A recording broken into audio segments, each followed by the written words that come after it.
अस्सलाम वालेकुम दोस्तों, आज का सवाल, एक ऐसी चीज बताओ जो बगैर परों के उड़ती हो। 5, 4, 3, 2, 1, 0. जवाब है वक्त। नेक्स्ट सवाल, वो कौन सी चीज है जो जितनी ज्यादा बढ़ती है उतनी ही कम दिखाई देती है। 5, 4, 3, 2, 1, 0. जवाब है धुंध। नेक्स्ट सॉन्ग, ऐसी कौन सी चीज है जो पानी में जाती है मगर गीली नहीं होती। 5, 4, 3, 2, 1, 0. जवाब है रोशनी। नेक्स्ट सवाल, वो कौन सी चीज है जो हमेशा आती है मगर कभी पहुंचती नहीं।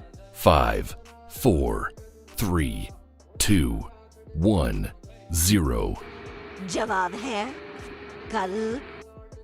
नेक्स्ट सवाल, ऐसी कौन सी चीज है जो लिखती भी है मगर पढ़ नहीं सकती।